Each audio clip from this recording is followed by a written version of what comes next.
Your environment is killing you. Y'all know that quote where it goes, hang around a group of bums, the next one is going to be you. It's not even that. It's not even just people you hang around. It can really be like your whole space, your room, your house, the place you live. You live in a dirty house, in a dirty room, or dirty apartment building, you are probably not far off. Now granted, there's like examples of people being the opposite, like, you know what I mean? Well, no, if you're Caribbean, you know how our mothers get. They make sure everything is very clean, very tidy, very organized. The point still stands. We're not talking about cleaning, we're talking about shit that affects our lives.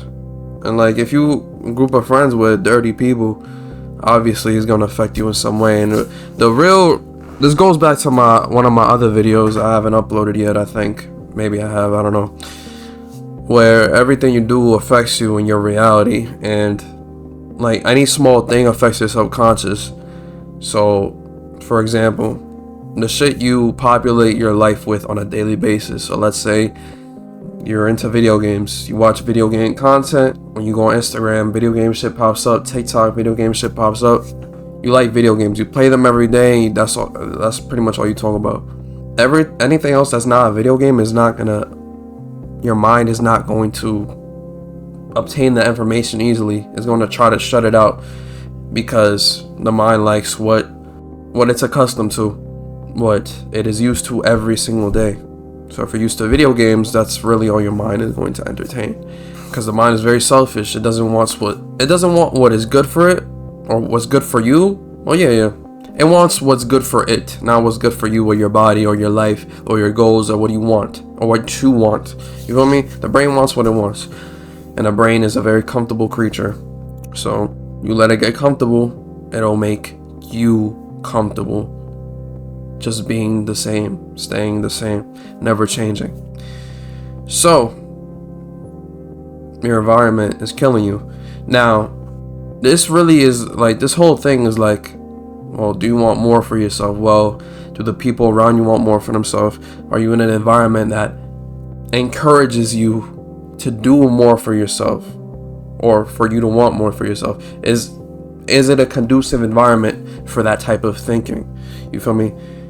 Is your life an encouraging environment for that type of thinking? Do you read self-improvement books?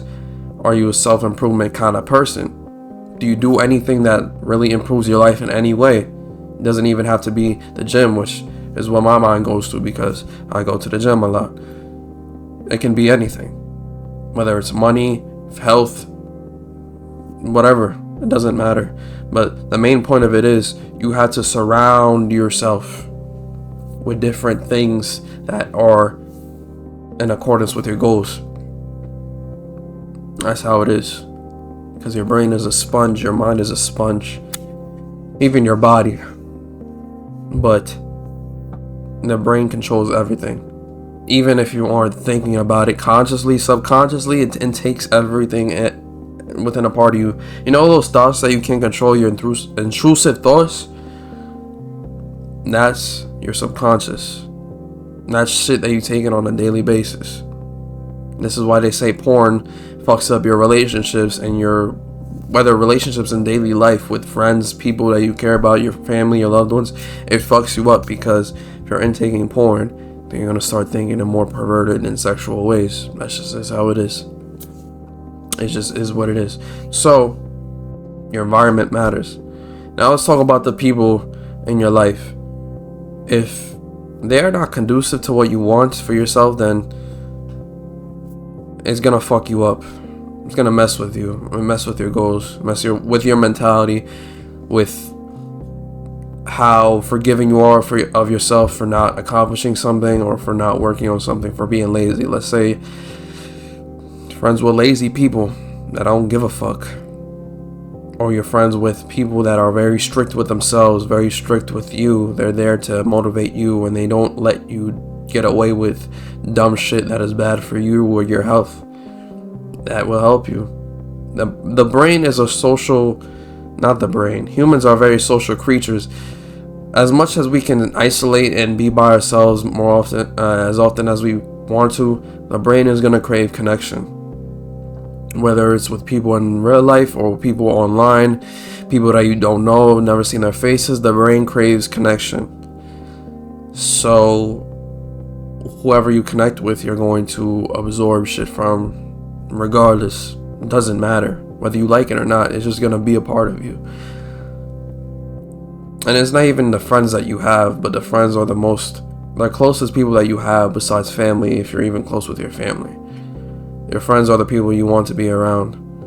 So it just makes sense that that's the next level besides yourself of what your mind is paying attention to. So not only that, what job do you work? Do you work a job that is conducive of you improving your life, if that's what you want to do? Does your job bring you down? Does it make you feel like shit? Do you hate your job? Do you feel more drained after you finish a shift? Well, like after you get off of work, you know what I'm saying? You just did an 8-hour, 12-hour, 10-hour shift. That's a very large percentage of the day. So obviously you're going to be tired or drained a little bit, but like, do you feel like your job is hindering your life, other areas of your life? It's up to you to figure out if it's worth it. If it's worth to continue down that path, down that road. Hold on, peep the Sonic chain. Well, this is my nigga Shadow. Shout out to Shadow. But, you feel me?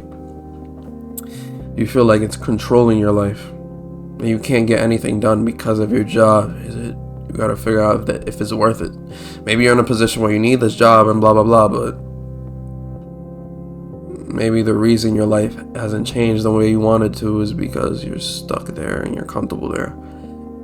As much as you don't like that job, your brain fears of the possibility of something else being worse, of another job being worse, or another source of income that you could potentially obtain being harder to do or just impossible to obtain.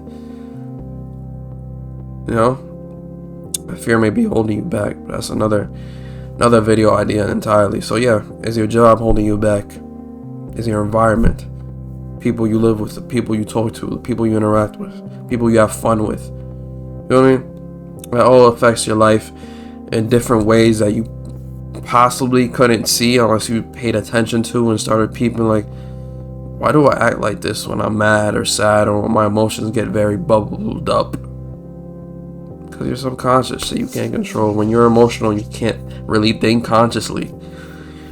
So, unless you stop yourself. You can't really stop yourself if you're not used to doing it, right? Not used to having those conversations with yourself, reflecting and realizing what certain things you do when you're in this emotional state of mind. Well, that's pretty much what this video is about. Controlling your environment. Your environment could possibly be killing you, or could possibly be making you thrive, making you improving your life. But it's up to you to, you know, fix it or just continue the way things have been continuing. So yeah, don't let your environment kill you.